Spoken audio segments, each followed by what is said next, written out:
ഇനി നമുക്ക് introducing a dielectric into capacitor.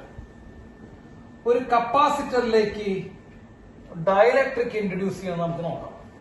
Okay, ഒരു കപ്പാസിറ്ററിലേക്ക് ഡയലക്ട്രിക് ഇൻട്രൊഡ്യൂസ് ചെയ്യുന്നു. നമ്മൾ വളരെ ഭീകരമായിട്ടുള്ള ഇക്വേഷൻസ് ഒന്നും പറഞ്ഞില്ല, ഡെറിവേഷൻസ് ഒന്നും പറഞ്ഞില്ല, ജസ്റ്റ് കുറച്ച് കാര്യങ്ങൾ മാത്രമേ പറഞ്ഞുള്ളൂ. നമുക്കിത് ഒരു കപ്പാസിറ്റർ ആണ്. ഞാൻ നിങ്ങൾക്ക് ജസ്റ്റ് ഒരു കാര്യങ്ങൾ പറഞ്ഞ കപ്പാസിറ്റർ ആണ്. ഒരു പ്ലേറ്റ് എന്താണ് മക്കളെ? പോസിറ്റീവ് ചാർജ് ഉള്ള ഒരു പ്ലേറ്റ് ഉണ്ട്, നെഗറ്റീവ് ചാർജ് ഉള്ള ഒരു പ്ലേറ്റ് ഉണ്ട് അല്ലെ? പോസിറ്റീവ് ചാർജ് നെഗറ്റീവ് ചാർജ് ഉള്ള പ്ലേറ്റ് ആണ്.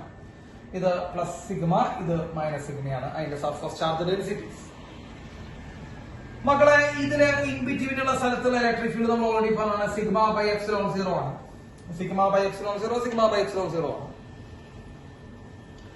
ഇതിന്റെ ഇടയിലേക്ക് ഞാനൊരു ഡയലക്ട്രിക് സ്ലാബ് കൊണ്ടുവരുന്നു. എന്താ ഡയലക്ട്രിക് എന്ന് പറയുമ്പോൾ ഒരു ഇൻസുലേറ്റർ സ്ലാബിനെ നമ്മൾ എന്ത് ചെയ്യുന്നു? ഇൻസുലേറ്ററിനെ, അതായത് പേപ്പറോ ഗ്ലാസോ എന്തെങ്കിലും ആവട്ടെ, ഒരു ഇൻസുലേറ്റർ സ്ലാബിനെ നമ്മളോട് എന്ത് ചെയ്യുന്നു മക്കളെ? കൊണ്ട് വെക്കുന്നു. അപ്പൊ ഇതൊരു ഡയലക്ട്രിക് സ്ലാബാണ്. ഈ ഡയലക്ട്രിക് സ്ലാബിന്റെ തിക്നെസ് ടി ആണ്. ശ്രദ്ധിക്കണം, തിക്നെസ് ടി ആണ്.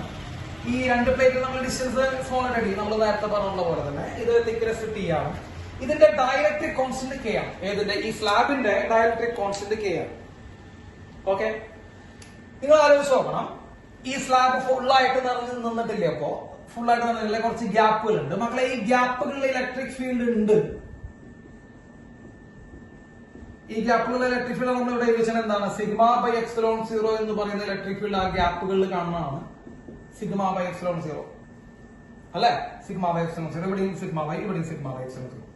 അപ്പൊ ഈ ഡയലക്ട്രിക് സ്ലാബിനെ സംബന്ധിച്ച് പുറത്തുള്ള ഫീൽഡാണ് സിഗ്മ ബൈ എപ്സിലോൺ 0 അല്ലെ? നിങ്ങൾ നോക്കൂ, സ്ലാബിന് പുറത്ത് രണ്ട് സൈഡിൽ ആക്ട് ചെയ്യുന്ന ഫീൽഡാണ് സിഗ്മ ബൈ എപ്സിലോൺ 0.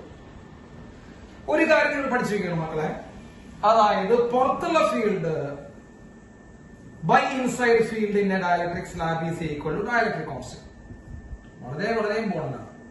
അതായത് പുറത്തെ ഫീൽഡ് ബൈ ഉള്ളിലത്തെ ഫീൽഡ്, അതായത് ഡയലക്ട്രിക് സ്ലാബിന്റെ ഉള്ളിലത്തെ ഫീൽഡാണ്. ആ രണ്ട് ഇലക്ട്രിക് ഫീൽഡ് തമ്മിലുള്ള റേഷ്യോ ആണ് ഡയലക്ട്രിക് കോൺസ്റ്റന്റ്.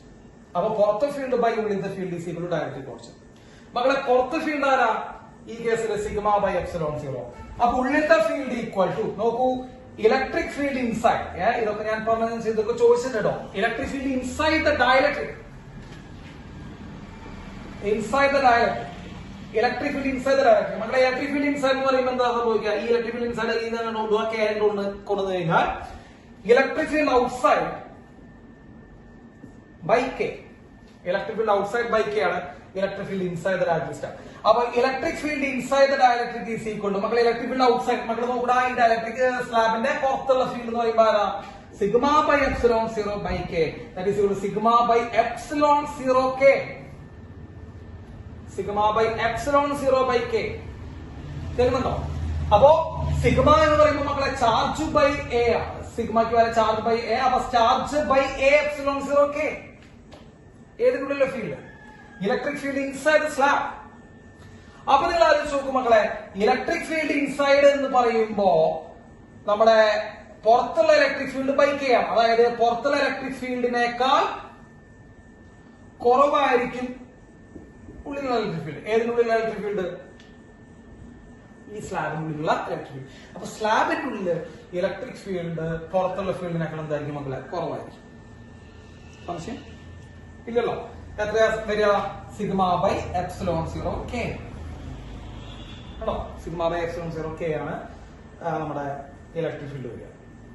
ഓക്കെ, ഇനി മക്കളെ കപ്പാസിറ്റൻസിന്റെ ഇക്വേഷൻ മാത്രമാണ്. കപ്പാസിറ്റൻസ് ഈക്വൽ ടു, ഈ കേസിൽ കേട്ടോ, നമ്മുടെ ഡയലക്ട്രിക് വെച്ച കേസിലെ കപ്പാസിറ്റൻസിന്റെ equation A epsilon 0 by D minus T plus T by K.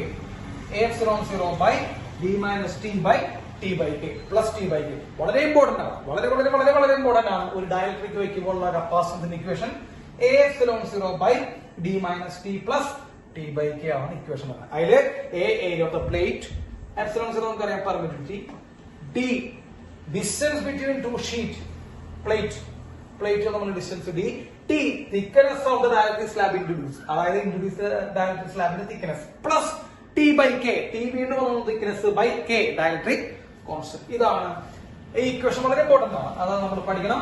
കപ്പാസിറ്റൻസിന്റെ ഉള്ളിലേക്ക് ഡയലക്ട്രിക് സ്ലാബ് വെക്കുമ്പോൾ അതിന്റെ കപ്പാസിറ്റൻസിന്റെ ഇക്വേഷൻ വരുന്നത് E0 ആണ്. നോട്ട് ചെയ്യൂ. യെസ്. ഇനി നമുക്ക് ഇതിന്റെ കുറച്ച് സ്പെഷ്യൽ ആയിട്ടുള്ള കുറച്ച് കേസുകൾ കൂടി നമുക്കൊന്ന് പഠിച്ചിട്ട് പോവാം. എന്താ കുറച്ച് സ്പെഷ്യൽ കേസുകൾ നോക്കാം. മക്കളെ നോക്കൂ, ഞാനൊരു കപ്പാസിറ്റർ എടുക്കുന്നു. ആ കപ്പാസിറ്ററിനുള്ളിൽ ഒന്നും വെച്ചിട്ടില്ല. അപ്പൊ കപ്പാസിറ്ററിന്റെ വാല്യൂ നമുക്ക് ഒന്നുമില്ലെങ്കിൽ നമുക്കറിയാം A0/d ആണ്. വെറുതെ രണ്ട് പ്ലേറ്റിൽ മാത്രം വെച്ചിട്ടുള്ളൂ. അപ്പൊ A0/d ശരിയല്ലേ? A0/d ആണ്.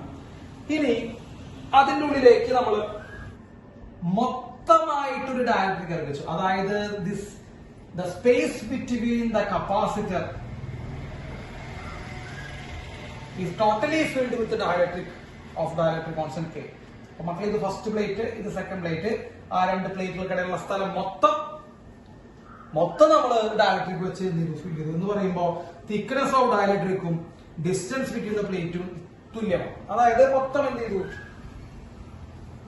നിറച്ചു. തിക്നെസ്സും ഡിസ്റ്റൻസും വെച്ച് നമുക്ക് ഇക്വേറ്റ് ചെയ്യാം. കാരണം മൊത്തമായിട്ട് ഫിൽ ചെയ്തിരിക്കാം.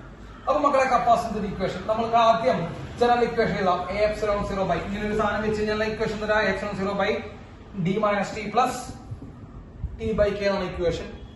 അതിൽ ഫുള്ളായി വെച്ചപ്പോ എന്താ സംഭവിച്ചത് മക്കളെ? ഫുള്ളായി വെച്ചപ്പോ ടിയും തുല്യമായി മാറി. അപ്പൊ എന്താ പറയാ? Capacitance C equal to A0 d - d. ഫുള്ളാക്കി വെച്ചു. ടിയും d ഈക്വൽ ആണ്. അപ്പൊ t ക്ക് ഒരു d. അപ്പൊ d - d പ്ലസ് d/k. അപ്പൊ d - d പോയില്ലേ? 0 ആയി. അപ്പൊ കപ്പാസിറ്റൻസ് ഈക്വൽ ടു എന്ത് വരും മക്കളെ? A0 k. മക്കളെ k മോളിൽ പോകും ബൈ d. A0 k ബൈ d. അതിൽ A0 ബൈ d നോക്കൂട്ടാ. A0 ബൈ d ഒന്നും വെക്കാത്തപ്പോൾ കപ്പാസിറ്റർ ഒരു ഡയലക്ട്രിക് സ്ലാബ് പോലും ഇൻട്രൊഡ്യൂസ് ചെയ്യാത്ത ഫ്രീ ആയിട്ട് നിൽക്കുന്ന സ്പേസിൽ ഉണ്ടാകുന്ന കപ്പാസിറ്റൻസ് ആണ് A0 ബൈ d. ഫുള്ളാക്കി വെച്ചപ്പോ ഡയലക്ട്രിക് കോൺസ്റ്റന്റ് K ഉള്ള ഒരു മെറ്റീരിയൽ വെച്ച് ഇതിനെ ഫുള്ളാക്കി വെച്ചപ്പോ എന്ത് സംഭവിച്ചു മക്കളെ? ഒരു K കൂടെ എക്സ്ട്രാ വന്നു. ശ്രദ്ധിക്കണേ. അപ്പൊ K ടൈംസ്. അപ്പൊ കപ്പാസിറ്റൻസ് എത്രയും മാറി? Capacitance becomes K times. Capacitance എത്ര ടൈംസ് ആയി മാറി മക്കളെ? K ടൈംസ് ആയി മാറി. വളരെ സിമ്പിൾ ആണ്, പക്ഷെ പല എക്സാംസ് പരീക്ഷയ്ക്ക് ചോദിക്കാറുണ്ട്.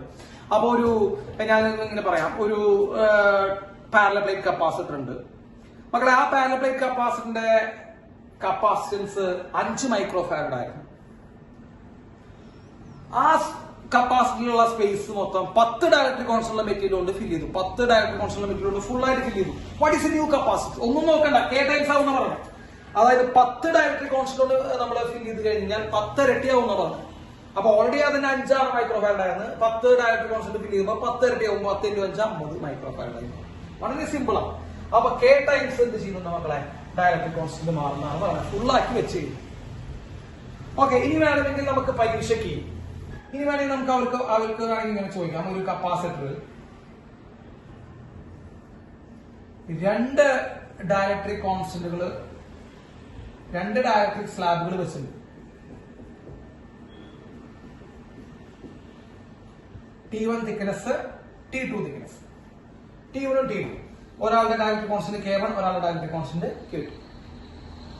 അപ്പൊ എന്താ വരിക മക്കളെ? കപ്പാസിറ്റൻസ് C ഈക്വൽ ടു എന്താ ഇക്വേഷൻ? A0 ബൈ രണ്ടെണ്ണം T1 T2 തിക്നെസ്സിൽ K1 K2 ഉണ്ട്. d minus T1 plus T2 മൊത്തം thickness T1 plus T2 plus T1 by K1 plus T1 by K1 plus T2 by K2. ഇതാണ് capacitance. Okay. അപ്പോ 2 dielectric constant വയ്ക്കുമ്പോൾ എന്താ capacitance? A0 by d minus T1 plus T2 plus T1 by K1 plus T2 by K2. ഇല്ല. ഇനി നമ്മൾ അടുത്ത കേസുകൾ, ഇതൊക്കെ കേസുകളാണ്. വളരെ നന്നായിട്ട് നിങ്ങൾ ഇതൊക്കെ എഴുതിയെടുത്ത് പഠിക്കണം. ഇതിനിടയിൽ ഒരു മെറ്റൽ പ്ലേറ്റ് വെച്ചു ഓഫ് തിക്നെസ് T. അപ്പൊ സാധാരണ നമ്മൾ ഡയലക്ട്രിക് വെച്ചോ നമ്മൾ കേട്ടിട്ടുള്ളൂ. മെറ്റൽ സ്ലാബാണ് നമ്മൾ ഇതിൽ വെച്ചേക്കണം. Metal slab introduce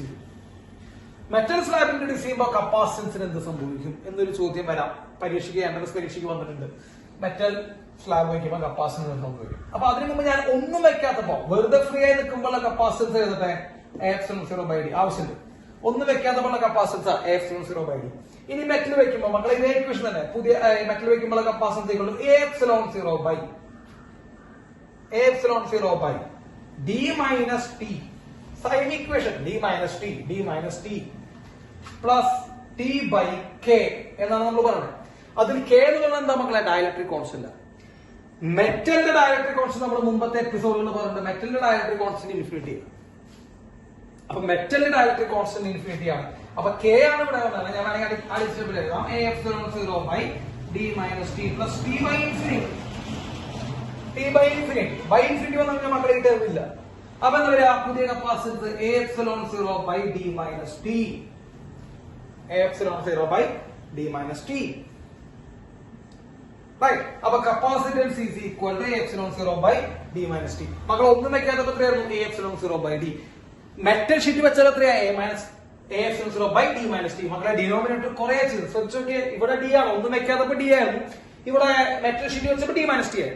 D minus T അപ്പൊ ഡിനോമിനേറ്റർ കുറഞ്ഞു.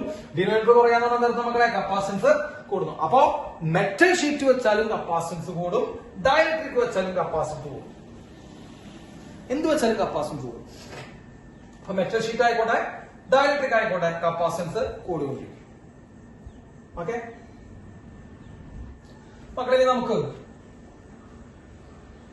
രണ്ട് പാരലൽ പ്ലേറ്റുകൾക്കിടയിൽ മെറ്റലിന്റെ ഒരു സ്ലാബ് ഫുള്ളാക്കി ഇൻട്രൊഡ്യൂസ് ചെയ്തിരിക്കും. മെറ്റൽ സ്ലാബ് ഫുള്ളാക്കിയിട്ടാണ് ഇൻട്രൊഡ്യൂസ് ചെയ്തിരിക്കുന്നത്. എന്ത്?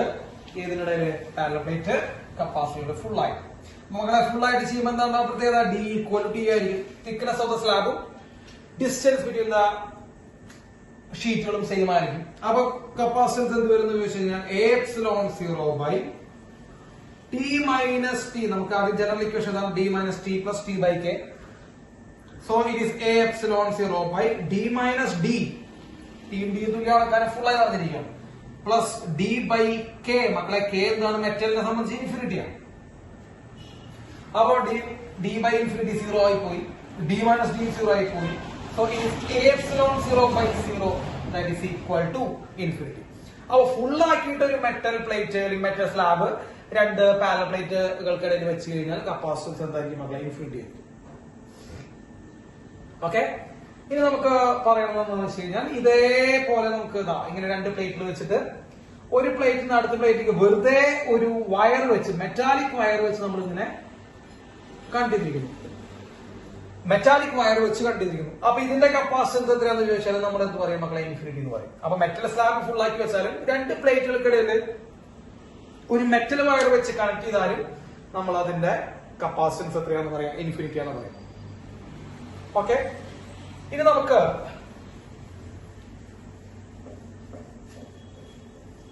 നമുക്ക് നോക്കേണ്ട ഒരു കാര്യം മക്കളെ, ചിലപ്പോ ഇങ്ങനെ, അതായത് രണ്ട് പാരലൽ പ്ലേറ്റ് ഒരു കപ്പാസിറ്റർ ഉണ്ടാക്കിയിരിക്കുന്നു. ഈ രണ്ട് പാരലൽ പ്ലേറ്റുകൾക്കിടയിൽ നമ്മൾ ഡയഗണലി ആയിട്ട് ഇങ്ങനെ ഒരു ഡയലക്ട്രിക് മീഡിയം വെച്ചു. അതേപോലെ ഇങ്ങനെയും നമ്മൾ എന്ത് വെച്ചു? ഡയലക്ട്രിക് മീഡിയം വെച്ചു. അതായത് രണ്ട് ഡയലക്ട്രിക് മീഡിയങ്ങളുണ്ട്, K1 K2 ഡയലക്ട്രിക് വരുന്നത്. അവരെ നമ്മൾ ഡയഗണലായിട്ട് വെച്ചാണ്. അപ്പൊ ഇതിന്റെ കപ്പാസിറ്റൻസ് നമ്മുടെ ഡെറിവേഷനിലേക്ക് പോകാനുള്ള സമയമൊന്നുമില്ല, നല്ല ഡെറിവേഷൻ ആണ്. നമ്മൾ ഇവിടെ ചെറിയ സെഗ്മെന്റ് ഒക്കെ എടുത്തിട്ട് ആ രണ്ട് സെഗ്മെന്റുകൾ സീരീസ് ആയെന്നൊക്കെ പറഞ്ഞിട്ടുള്ള ഡെറിവേഷൻ ആണ്, നല്ല ഡെറിവേഷൻ ആണ്. അപ്പൊ അതൊന്നും നമ്മൾ പറയുന്നത് നമ്മൾ ആ ഇക്വേഷൻ മാത്രം നോക്കിയാൽ മതി. So what is the equation? A0/D, അതായത് സാധാ ഒന്നുമില്ലാത്ത കപ്പാസിറ്റൻസിന്റെ equation into K1 K2 by K2 minus K1 into log E K2 by K1. അപ്പൊ A0/D K1 K2 by K2 minus K1 into log E K2 natural log, that is natural log K2 by K1. ഇതാണ് രണ്ട് dielectric constant ഡയഗണലായി വെക്കുമ്പോൾ ഉണ്ടാവുന്ന കപ്പാസിറ്റൻസിന്റെ equation. അപ്പൊ ഒന്ന് ശ്രദ്ധിക്കുക. അത് പണ്ട് കുറച്ചു കാലം മുമ്പ് മറ്റേ IIT അഡ്വാൻസിന് ചോദിച്ചു. പിന്നെ 2020 2019 JEE മെയിൻസിനും നമുക്ക് ചോദിച്ച ഒരു ക്വസ്റ്റ്യൻ ആണത്. അപ്പൊ ഒന്ന് ശ്രദ്ധിക്കുക കേട്ടോ. അപ്പൊ ഡയഗണലായി വെക്കുമ്പോ ജസ്റ്റ് ഒന്ന് പഠിച്ചു പോവാ. അപ്പൊ ഇത്രയും വെറൈറ്റികളാണ് നമ്മൾ ഡയലക്ട്രിക് വയ്ക്കുമ്പോൾ നമ്മൾക്ക് പഠിക്കാനുള്ളത്. ജസ്റ്റ് ഒന്ന് നോട്ട് ചെയ്ത് നല്ല ഇമ്പോർട്ടന്റ് ആണ്. നന്നായിട്ടൊന്ന് ചെയ്യാൻ നോട്ട് ചെയ്തെടുത്ത് പഠിക്കും. ഓക്കെ.